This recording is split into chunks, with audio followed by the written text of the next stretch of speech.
Hey everybody, this is Blake here, and welcome to my review of Pacific Rim. Now, this wasn't one of my more anticipated films of the summer. That's because it was one of my most anticipated films of the year. Everything about this movie looked like it would be amazing. I love the trailers. I love the fact that it was being directed by Guillermo del Toro, who's probably mostly known in the U.S. for Hellboy, but his best movies are some of his Spanish productions like The Devil's Backbone and Pan's Labyrinth. And I think he's a phenomenal director, but more importantly, I am a huge fan of kaiju movies. I grew up watching Godzilla, Rodan, Mothra, Varan, War of the Gargantuans, Reptilicus. I mean, how many people actually say Reptilicus when they think of the movies they grew up with? Even though most of these giant monster movies tend to get lumped in just with Godzilla movies, that's just because, in retrospect, Godzilla became more popular than all the others, and Toho thought of this great gimmick to combine all these different continuities together. Therefore, Mothra and Rodan became Godzilla characters, even though that's not how they were conceived. But, of course, the only reason I watched any of these movies was because I saw both Godzilla 1985 and Godzilla's Revenge at the same time when I was a little kid, and I fell in love. And I know that's probably going to be very confusing to some, especially some of the Godzilla fans out there. After all, Godzilla 1985 isn't held in the highest of regard, and Godzilla's Revenge is often considered to be the worst Godzilla movie, but one was more of a horror flick and the other one was a total kids flick. And at the time, they just spoke to me, so I made sure to watch all of the Godzilla movies. And some of my favorites are, in fact, this includes favorite monster movies. The original Gojira, which was Americanized as Godzilla King of the Monsters. I loved both versions. I do really like Godzilla 1985, but I'd say it pales in comparison to The Return of Godzilla, which was its Japanese counterpart, the one that didn't include the American-made footage. It's a whole story in and of itself. I also love Godzilla vs. Biollante. I hate the frickin' title, but Godzilla, Mothra, and King Ghidorah, All-Out Monster Attack. I hate that freaking title, but I love the movie. And I even adore some of the weaker films, like Godzilla vs. the Sea Monster, Godzilla vs. the Smog Monster. Yes, in many ways they are bad, but there's so much nostalgia there for me. So yeah, I am a huge Godzilla fanboy. Oddly, the ones I like the least are some of the newer ones, like, I don't mind Godzilla Final Wars as much as other people do, but I hated the movies that preceded it, the Godzilla vs. Megaguirus, Tokyo SOS, and Godzilla against Mechagodzilla. Okay, they're not awful and I don't hate them, but they're very dull compared to, his 70s films.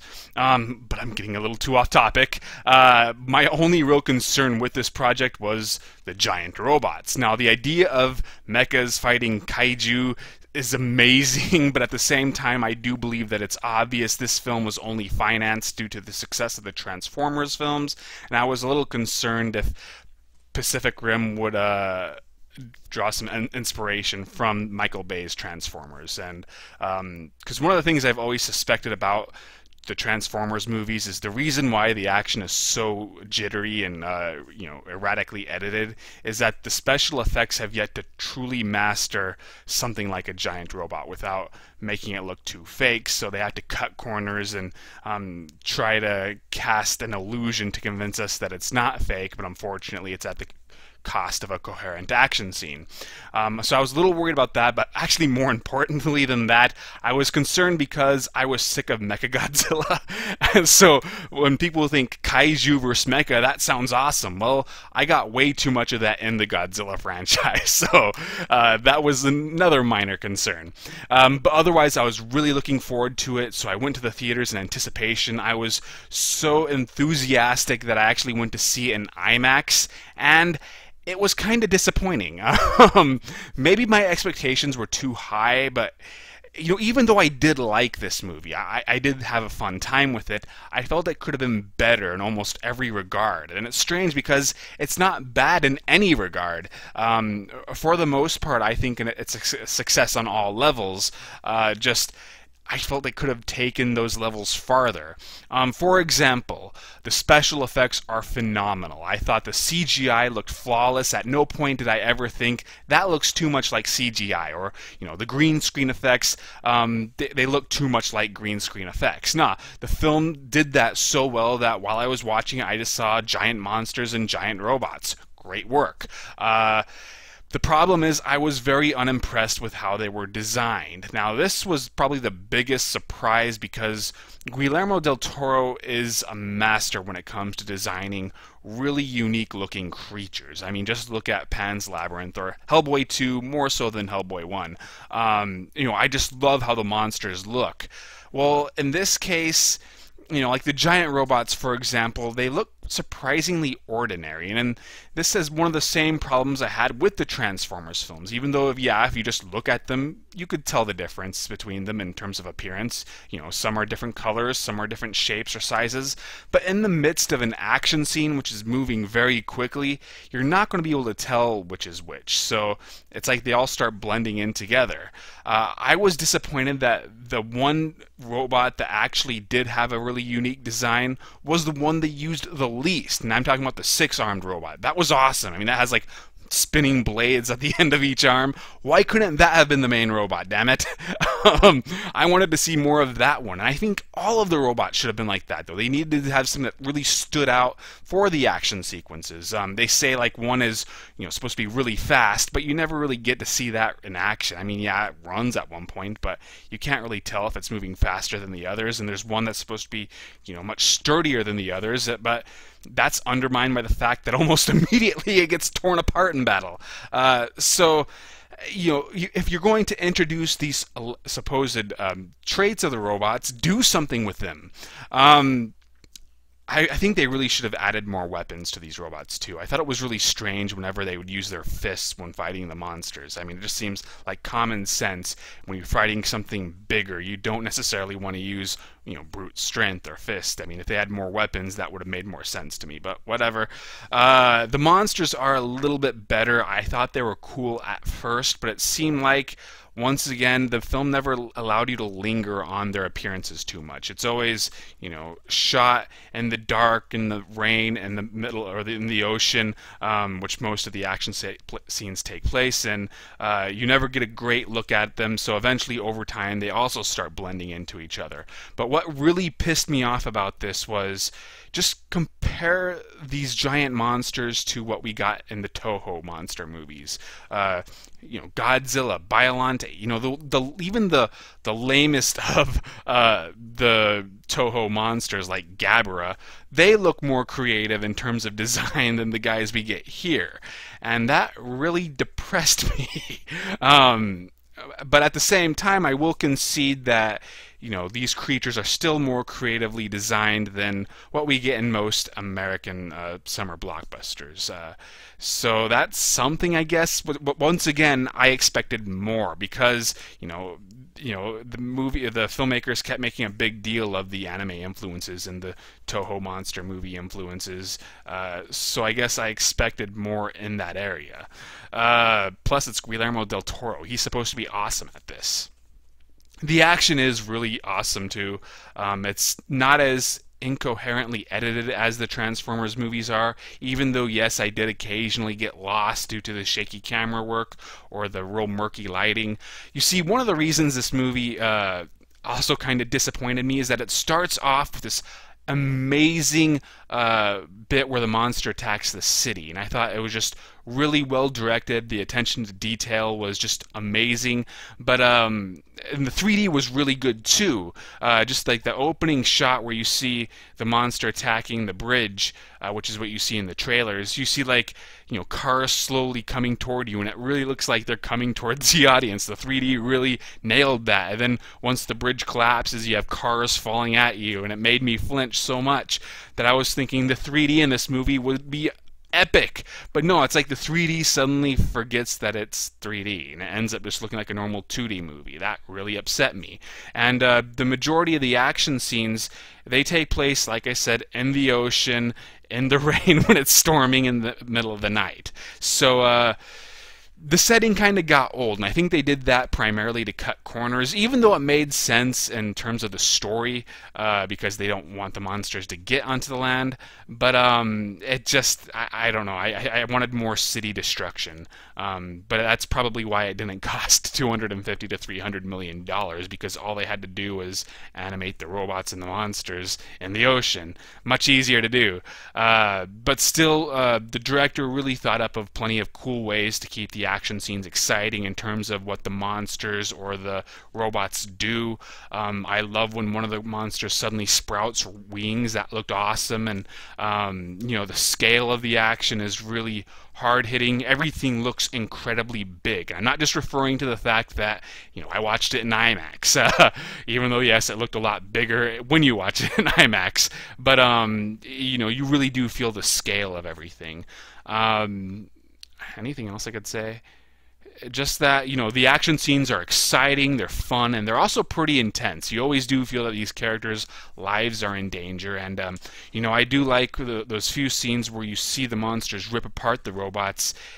Something about that was really effective, showing that, these pilots really are risking a lot, so it made me care about their plights more, because you really do feel that they are in danger. In terms of story, it's for the most part very predictable. It took a very conventional screenplay that you see in most of these kinds of films. Characters do what you expect them to do, usually. There are a few exceptions, and I did appreciate that. Like, the main guy, he's haunted by the death of his brother, who was also his co-pilot, so he's like, I can never pilot with anybody again. But when he gets roped back into the job, his co-pilot is inevitably going to be this young Japanese girl. I believe her name is I can't remember the character's name is like Mako, but the actress is Rinko Kikuchi. She's mainly known for her role in Babel, but I never saw that. I only saw her in Brothers Bloom, which she was the best part about that movie. But she's the newbie, and you figure, okay, well, that's going to be the dynamic. Is she's new, she's inexperienced, and that's going to piss him off because he's going to be comparing her to his brother. Never happens. Actually, he treats her really well. He's very supportive. I like that. But then you could figure, okay, well, when she first meets him, she's unimpressed. She even says something along the lines of, he's not what I expected. And you figure, okay, well, she's going to look at him as a has-been, and he has to prove that he is the real deal to earn her respect. Once again, doesn't happen. She's actually very respectful and nice towards him, and when they do banter, it is genuinely endearing. So I liked that it resisted those cliches, and also, you figure they're going to fall in love. It never happens. I mean, it's kind of implied that they might have feelings towards each other, but it's never made explicit. Unfortunately, though, other cliches are very prominent, like everything involving their leader, I can't pronounce the dude's name. Is it Idris Elba? I love the actor, but he's playing a very familiar character, and there's this rival who hates the main guy, and he's just constantly bitching, and you just want to punch him because not only is he a total douche, he sucks. Every time he gets the opportunity to show that he is the real deal, he gets his ass kicked and has to be rescued.